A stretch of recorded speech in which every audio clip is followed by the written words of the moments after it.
El Evangelio según Juan, capítulo 14.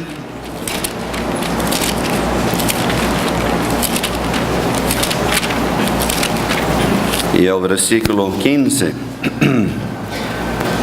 Juan 14 y 15. Si me amáis, guardad mis mandamientos. Y yo rogaré al Padre, y os dará otro consolador, para que esté con vosotros para siempre.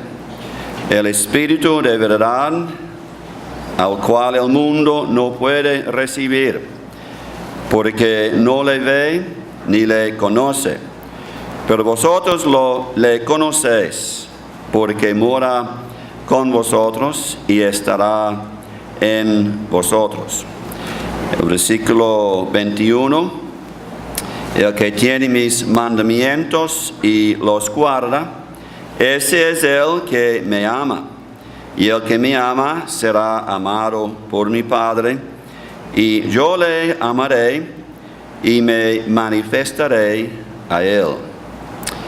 El 23. Respondió Jesús y le dijo: el que me ama, mi palabra guardará, y mi Padre le amará, y vendremos a él y haremos morada con él. Como dijo el hermano Helsen, siempre cuando estamos estudiando una porción vienen muchos pensamientos de la palabra, y quiero pensar en la expresión que tenemos aquí, quizás el resultado de guardar la palabra, de amar al Señor.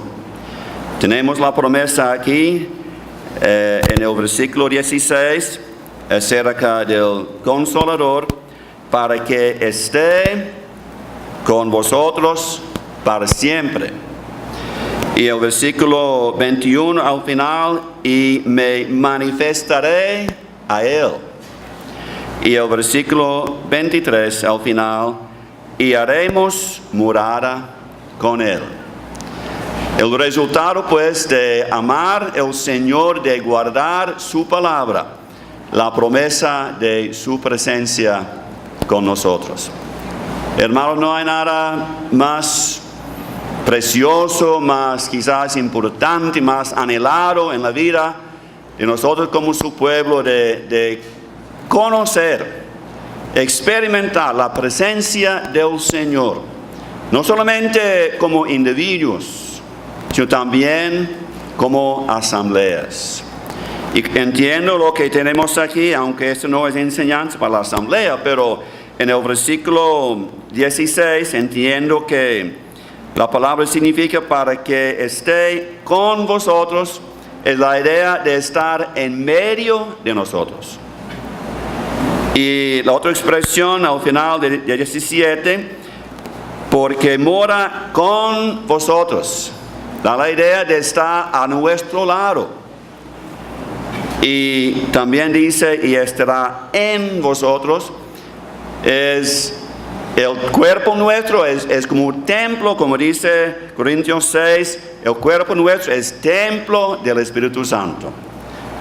Sellados, morando en ese cuerpo nuestro, a nuestro lado, y también en medio de nosotros cuando estamos reunidos, pues, en el nombre del Señor. El versículo 21, meditando en eso, cuando él dice: me manifestaré a él, aplicándolo pues en la asamblea, ¿cómo podemos ver la manifestación del Señor? Mi mente fue a la primera carta a los Corintios, capítulo 12, cuando tenemos ahí el capítulo acerca de los dones. Él dice que esta es una manifestación del Espíritu. Los dones siendo ejercitados según la dirección del Espíritu Santo es una manifestación de la presencia de Dios, del Espíritu Santo, guiando cada participación. Y así, hermano, eso no es algo que podemos ver en cualquier lugar. Debe tener una obediencia, una la idea de guardar su palabra no solamente es obedecer y cumplirla, sino es para vigilar sobre ella, para guardarla de cualquier perjuicio, para cualquier daño. Guardarla en su pureza, en su verdad, porque como hemos oído en el mundo, hasta el mundo evangélico, hay tantas falsas enseñanzas, tantas versiones, tantas ideas que, eso no es evidencia de la presencia de Dios, sino donde estamos guardando su palabra y la verdad de ella y con la ayuda del Señor cumpliéndola. Es ahí donde Él va a manifestar su presencia en medio de nosotros. Y haremos morada con Él. Hermanos, para congregarnos en el nombre del Señor y saber que el Señor está aquí presente, tampoco se ve en cualquier lugar en el mundo. Ojalá que podamos apreciar más y más, y por eso quiero llevarle rapidito a algunas porciones. Primeramente, la primera mención pues que tenemos en la Biblia, en Éxodo capítulo 15, de un lugar del santuario, pensando en ese lugar santo donde Dios quiere habitar en medio de su pueblo. Y creo que Éxodo capítulo 15, el versículo 13 es un versículo clave de este libro, porque Él dice aquí: condujiste en tu misericordia a este pueblo que redimiste, lo llevaste con tu poder a tu santa morada. La nación de Israel, Dios los sacó. Condujiste es una palabra utilizada para la obra de un pastor, de guiar, de llevar, de dirigir las ovejas. Y Él utilizó a Moisés y Aarón, hombres que Él utilizó para sacar a su pueblo por su misericordia. Hermano, Él nos ha sacado del mundo, pero no nos ha sacado para dejarnos así caminar por ahí, por allá, sin tener un lugar. Más bien Él dice aquí: lo llevaste con tu poder a tu santa morada. Qué bueno es, hermano, que hemos no solamente creído en el Señor, hemos sido redimidos del mundo, sacados de esta esclavitud, pero Él nos ha enseñado. Y estamos congregándonos en el nombre del Señor. Y queremos que todos podamos apreciar nuevamente lo que significa congregarnos, porque Dios quiere así morar en medio de nosotros. Y Él primeramente hizo esa gran obra. Y dice en el versículo 17: tú no los introducirás y los plantarás en el monte de tu heredad, en el lugar de tu morada que tú has preparado, oh Jehová, en el santuario que tus manos, oh Jehová, han afirmado. Primera mención del santuario en la Biblia. Es lugar apartado, lugar santo, preparado por el Señor. Y una asamblea no es de nosotros, es una obra de Dios, es el diseño de Dios, a sacarnos del mundo, del pecado, sacarnos del mundo religioso para congregarnos en ese lugar santo, apartado, que Dios ha escogido en diferentes sitios en esta ciudad y en el país, en el mundo entero. Hay lugares donde el Señor ha trabajado, ha redimido, salvado, enseñado y nos ha atraído a su presencia. Un santuario que tus manos, oh Jehová, ha afirmado. Pero aunque es el gran propósito de Dios, podemos ver Creo que hay una mención en ese mismo capítulo. Vamos a leer para el tiempo en el capítulo 25. Vamos a notar brevemente algunos versículos. En el capítulo 25 vemos aquí ahora las instrucciones del Señor a Moisés. En el versículo 8, Él dice, Éxodo 25:8, y harán un santuario para mí, y habitaré en medio de ellos, conforme a todo lo que yo te muestre, el diseño del tabernáculo y el diseño de todos sus utensilios, así lo haréis.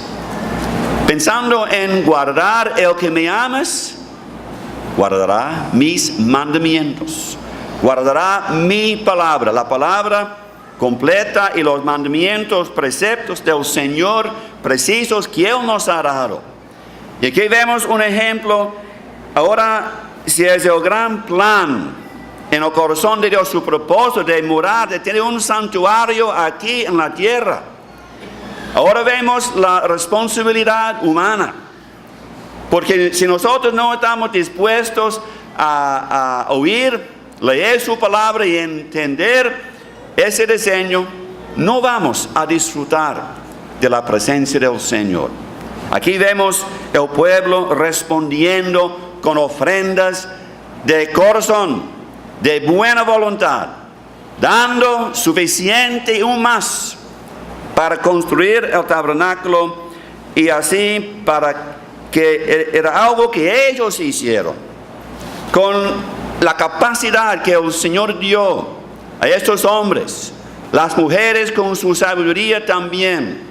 Y vemos ahí personas llenas del Espíritu Santo, manifestación del Espíritu para hacer el tabernáculo, para la habitación, la morada del Señor en medio de su pueblo, según el diseño que fue mostrado a Moisés en el monte. No solamente en cuanto al tabernáculo, vamos a ahora en el primer libro a las Crónicas, capítulo 28. Primer libro de las Crónicas, capítulo 28. Tenemos también las mismas instrucciones del Señor a David. Y sabemos cómo él tenía el deseo, el anhelo, el propósito de edificar una casa en la cual reposara el arca, el versículo 2. Pero dice en el versículo 10, mira pues, son palabras de David a Salomón su hijo, mira pues ahora que Jehová te ha elegido para que edifiques casa para el santuario. Esfuérzate y hazla. Y David dijo a Salomón su hijo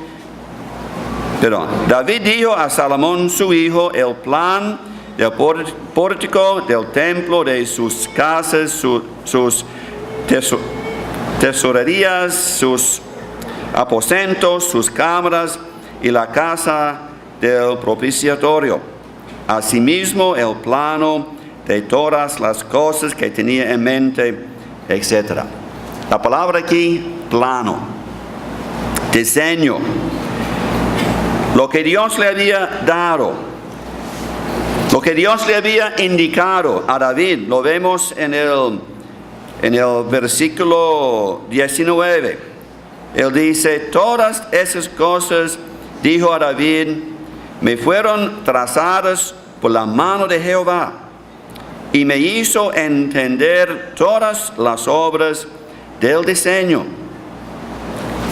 Esto fue algo dirigido por el Señor, que David creo que él lo dibujó, lo explicó cada detalle a su hijo Salomón.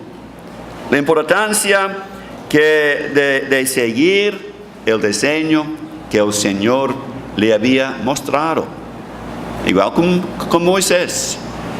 Y por eso vemos, hermanos, la importancia de las palabras del Señor: el que me amas guardará mis palabras, guardará mis mandamientos, para que podamos disfrutar de la presencia del Señor en medio de nosotros. El plan es de Él, la responsabilidad nuestra para cumplirla. Lo vemos aquí en el versículo 29, cuando Él habló así en el versículo 1, después dijo el rey David a toda la congregación: solamente a Salomón mi hijo ha elegido Dios. Él es joven y tierno de edad, y la obra grande, porque la casa no es para hombres, sino para Jehová Dios. Y vemos aquí el oro, la plata, el bronce, los materiales, hierro, madera, etcétera, que fueron traídos, piedras preciosas, que nos hace pensar en la primera carta a los Corintios, capítulo 3, cuando habla ahí de este edificio. Y la obra es grande, hermanos. Yo no conozco la mayoría aquí, tampoco sé cómo es la asamblea donde ustedes están congregándose. Pero sea pequeña o sea grande, si es una asamblea, congregar en el nombre del Señor es una obra grande. Es algo que Dios ha puesto en nuestras manos para trabajar, para edificar, para que Él pueda habitar como Él desea en medio de su pueblo. Esa obra comienza con la obra del evangelista. 2 Timoteo capítulo 4. Haz obra de evangelista. Sigue con la obra del ministerio. Efesios 4. Ministrando, enseñando el pueblo del Señor. Sigue también con la obra del pastor. 1 Timoteo 3:1. Si uno desea obispado o la obra de hacer la obra pues de un pastor, tanta necesidad que hay de cumplir estas obras para la presencia del Señor puede así habitar en medio de nosotros como su pueblo. Pero quiero terminar en los 2 minutos que queda en la primera carta a los Corintios para verlo así claramente en el Nuevo Testamento. Cuando el apóstol habló de sí mismo como en el versículo 10 de la primera carta a los Corintios, capítulo 3, el versículo 10, él dice: conforme a la gracia de Dios que me ha sido dada, yo como perito arquitecto puse el fundamento y otro edifica encima, pero cada uno mire cómo sobre edifica. Un perito arquitecto es alguien que no solamente ha recibido el diseño, el plan, cómo va el edificio, sino también es uno que está ocupado en la construcción del mismo, siguiendo el plan. Él habla aquí: yo planté, Apolos regó, pero el crecimiento lo ha dado Dios. Y vemos aquí en este capítulo quizás esas figuras en cuanto al evangelismo, labranza de Dios. Y habla allí del labor de cada uno. Ese labor, hermanos, la obra de evangelista no es una obra fácil. Limpiando, como es trabajando, limpiando terreno, comenzando una obra, no es fácil. Es un labor que causa fatiga, causa sudor, pero sigue con el edificio de Dios, donde va edificando, enseñando para el crecimiento de este edificio, para llegar a lo que tenemos en el versículo 16. ¿No sabéis que sois templo de Dios y que el Espíritu de Dios mora en vosotros? Hermanos, qué solemne. El Espíritu de Dios morando en nosotros como templo, como un lugar santo, un santuario aquí en la tierra, donde Dios puede manifestar su presencia. Sencillamente, hermanos, cuando hemos cumplido, cuando hemos obedecido, cuando hemos guardado su palabra, Él se puede morar aquí en medio de nosotros, donde Él dice, mirad. Después viene no el labor, sino la obra, los hechos, cómo vamos trabajando en ese edificio, en ese morada de Dios. Que nos ayude, hermanos, a apreciar el resultado y conocerlo más y más cada día. La presencia, la evidencia de nuestra obediencia a Él, de nuestro amor al Señor por haber guardado su palabra. Que Él nos ayude, hermanos, y Él bendiga su palabra. Amén.